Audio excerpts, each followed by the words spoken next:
Cordial saludo, tutor y compañeros. Me presento, mi nombre es Sergio Andrés Toscano Carrascal del CEAT Ocaña. Actualmente estoy estudiando ingeniería industrial, voy en el tercer semestre. A continuación, procederé a explicarles la tarea 1 del curso de física cinemática. Bueno, esta tarea es con el tutor Johnny Enrique Olano, presentada por Sergio Andrés Toscano Carrascal. Entonces, primero que todo, para poder resolver cada uno de estos ejercicios, debemos encontrar las variables velocidad y tiempo, donde reemplazaremos por un número cada una de estas, según las indicaciones de la guía de actividades y el anexo enviado por el tutor.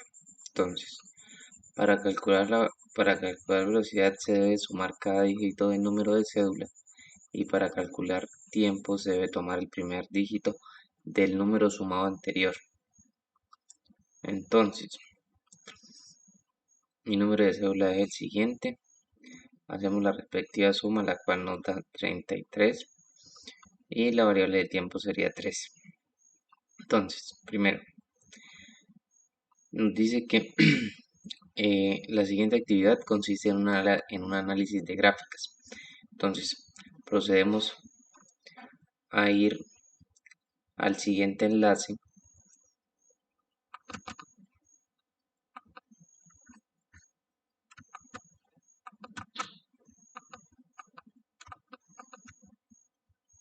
el cual nos bota esta pestaña. Le damos vista previa, nos sale lo siguiente. Le damos acá en toque. Entonces, podemos ver el gráfico en el cual cada 3 segundos debemos cambiar y aumentar de velocidad, o frenar y volver a iniciar la velocidad. Entonces, vamos a hacer una pequeña demostración.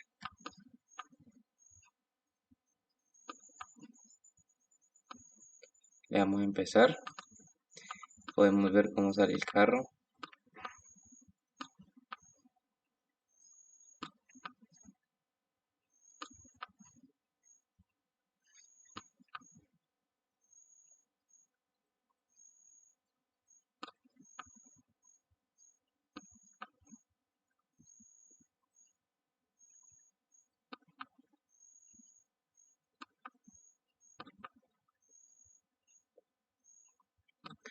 Listo, una vez realizada, volvemos al paso 2, donde nos dice, bueno, acá nos dice dónde debemos ingresar, dónde debemos tocar para ingresar a la página, y acá ya pues ya tenemos como tal la gráfica que les acabo de mostrar, donde debemos aumentar la velocidad, disminuir la velocidad, etcétera.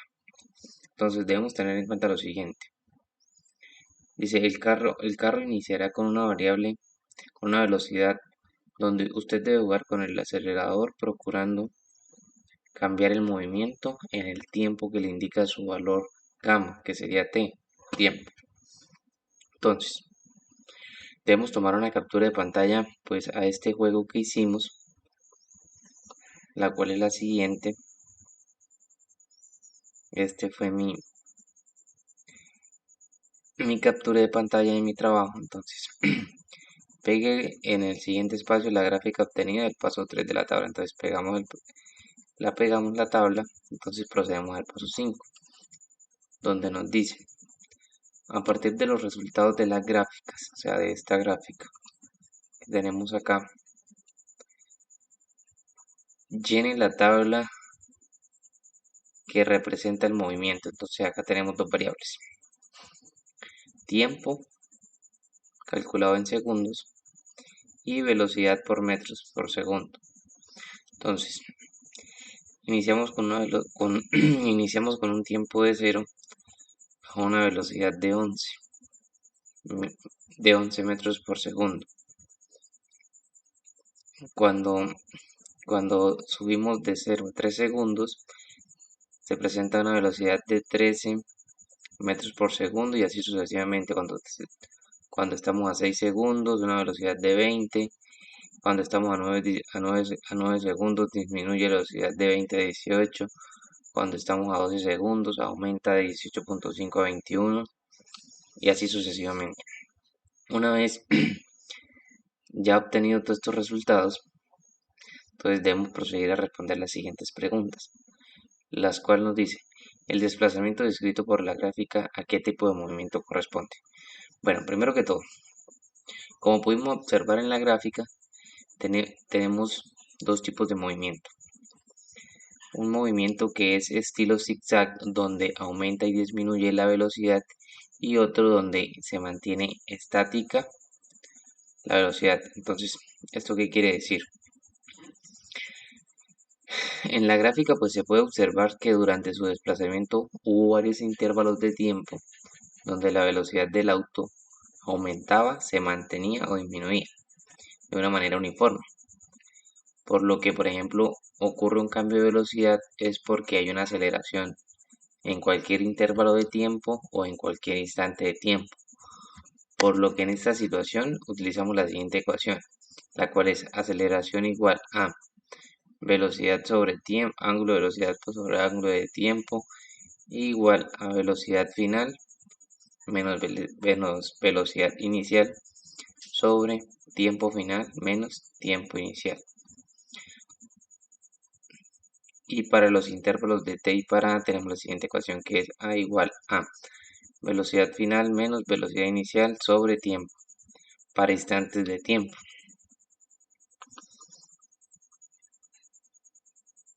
Entonces debemos saber que donde si en los movimientos o intervalos se presentan cambios de velocidad con esta ecuación, pues podemos hallar la aceleración, descubriendo si es constante, cuando se presenta un descenso, que es una desaceleración, cuando se presenta un ascenso, que es una aceleración. Por lo que cuando miramos la gráfica, podemos observar que se trata de un movimiento rectilíneo uniforme variado, ya que varía su velocidad, pero también encontramos un movimiento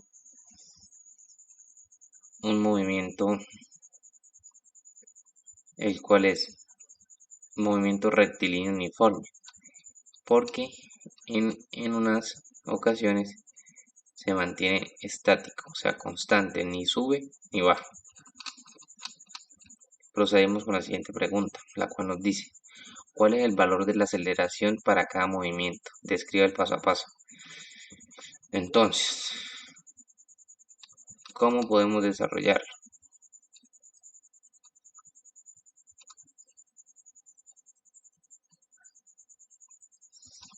Entonces lo podemos desarrollar de la siguiente manera. Primero que todo, debemos analizar la gráfica e identificar los movimientos que se están presentando, si disminuye, se mantiene o no. Bueno, una vez hecho eso, hallamos la aceleración, identificamos la velocidad inicial y su velocidad final, su tiempo inicial y su velocidad final, que fue lo que hicimos en la parte de acá arriba. Una vez tengamos todo eso, ya procedemos a hallar la aceleración de cada uno de estos movimientos en su determinado momento. Entonces, para eso utilizamos la siguiente expresión. Entonces, en el primer movimiento, los primeros 3 segundos desde 0 a 2.5 segundos, el auto inició a una velocidad de 11 metros por segundo. Y al pasar 2.5 segundos, su velocidad cambió a 13 metros por segundo. Por lo que en este caso se presentó una aceleración. Hacemos el intercambio de 0.8 segundos al cuadrado. Entonces, en el movimiento 2, observamos que hubo un aumento de velocidad de 13 metros por segundo a 20 metros por segundo, por lo cual se presentó una aceleración de 2.8 metros por segundo. En el movimiento número 3, este disminuyó su velocidad de 20 a 18.5, entonces se presentó una desaceleración de 0.6 metros por segundo al cuadrado. En el movimiento 4, de los 7.5 segundos a los 8 segundos, el auto disminuyó la velocidad de 20 metros por segundo, o sea, por 0,5 segundos, quedando en 18,9 metros por segundo, por lo cual se muestra una disminución en la aceleración de 3 metros por segundo al cuadrado. En el movimiento 5 podemos observar que mantuvo su velocidad, por lo cual no se presenta ninguna aceleración. En el movimiento 6 aumentó nuevamente su velocidad, aumentando su aceleración de 2,55 metros por segundo al cuadrado. En el movimiento 7 podemos ver que de los 13 segundos a los 15,5 desaceleró 2,4 metros sobre segundo al cuadrado. En el movimiento 8 podemos ver que se volvió y aumentó su aceleración. En el momento 9 volvió y desaceleró. En el movimiento 10 nuevamente aumentó su velocidad a una aceleración de 3 metros por segundo al cuadrado. En el movimiento 11 disminuyó su velocidad a menos 2 metros sobre segundo al cuadrado. En el movimiento 12 este aumentó su velocidad nuevamente. En el movimiento 13 volvió y desaceleró. Y en el último movimiento volvió y aumentó su velocidad, teniendo una aceleración de 1,71 metros sobre segundos al cuadrado. Entonces nos dice, ¿cuáles son las ecuaciones de movimiento que describen los resultados obtenidos del GULAT? El GULAT fue la página a la que ingresamos a hacer lo de la gráfica. Entonces, como sabemos, el recorrido que realiza el auto es en línea recta, por lo que su movimiento pues es un movimiento rectilíneo donde su recorrido puede tanto aumentar como disminuir, por lo que se produce aceleración y desaceleración, que puede ser constante o en cada determinado momento se mantiene o se genera una desaceleración o aceleración, por lo que debemos realizar dos movimientos, el cual es el movimiento rectilíneo unitario, que se calcula de la siguiente forma con la ecuación que podemos ver acá, y el movimiento rectilíneo unitario variado, que se calcula con la siguiente ecuación que podemos ver acá. Listo, muchísimas gracias. Eso fue todo.